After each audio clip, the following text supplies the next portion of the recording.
Do you know that there is this age-long tradition that has been into existence even before 17th century and still remain with the people even in this modern age? In this part of Igbo land, Enugu Ezike, a community in Enugu State, Nigeria, adultery is a grievous sin, and the wages of this sin is huge. In this part of Igbo land, their men do not worry themselves much about the thought of if their wives are faithful to them or not, because their land always fight that battle for them. Any married woman in Enugu Ezike community that engage in extramarital affairs knows that the consequences is madness or death in extreme case.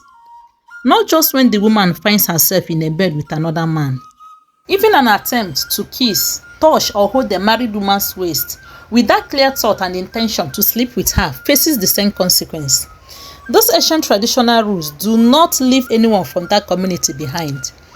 Be it Christians, Muslim, traditionists are bound by the rules. It doesn't matter which part of the world you came from, but once you are a woman married to an Enugu Ezike indigene, you are bound by this rule. Once a woman's bride price has been paid, she is no more available for any other man apart from her husband. Any adulterous woman in this community is always fished out by Ndishi, a spiritual being in Enugu Ezike. This spiritual being Ndishi cannot be seen. Only those that violate this tradition could see it. The madness and death do not just happen or occur immediately a woman cheats on her husband. It usually takes days before it manifests. It always gives the person time to confess her sins publicly and appease the land.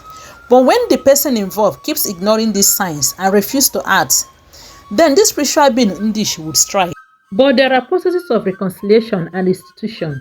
The very first step is that the woman must confess openly what she had done and must mention the name or names of people she slept with, making sure she doesn't leave out any name at all. After this, certain rituals will be performed.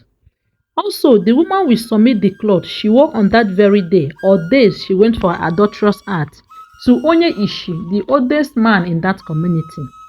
If these measures are not taken urgently, the person would be killed by something only he or she can see and cannot be seen by other free people around. The way this Ndishi spirit normally kills or manifests is by forcefully pulling out the person's tongue, stiffening of neck, madness, and in extreme cases, death. This spiritual being Ndishi will catch the husband and kill him too, leaving the wife if the wife confesses to the husband, or when the husband had the slightest idea that the wife was unfaithful but didn't act immediately by saying Ndishi nso, or the wife tried to review it to the husband, but out of carelessness of the husband failed to understand the signs and proceeded to sleep with her or eat her food. Any man whose wife was caught or arrested by Ndishi spirit stays away from the scene during the confession. He must not taste or eat the items used to appease the gods, for if he tries it, he will die instantly. The sand is normally raised from the ground and thrown into the air by the confessor to signify that it is finished and to include both remembered and omitted names. If not, the madness may remain incurable. Many people feel that this tradition isn't fair on women because married men are allowed to keep girlfriends, mistresses, concubines, so far they are not married women. But married women cannot have another man except her husband in this community.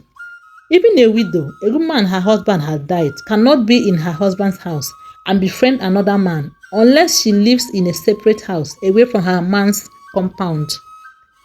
Any overt or covert to this results in death of the woman's first son. The men in this community doesn't see anything wrong with it. To them, Ndishi phenomenon is a good omen for society that has degenerated in morality. And I know that some men are already warming up to go to Enugu Ezike to get a faithful wife, where it's not a bad idea at all, but also have in mind that once you have the slightest idea or suspicion that your wife is having an affair, and she cooks and serves you the two food and you eat, you are a goner. So tell me, what do you think about this tradition in the comment section? We would really love to know your thoughts. Please do not fail to subscribe to this channel. We will be bringing you another interesting odd practice you wouldn't believe still exists in our next video. Please do not forget to like our video as well, and thank you so much for your support and time. Bye.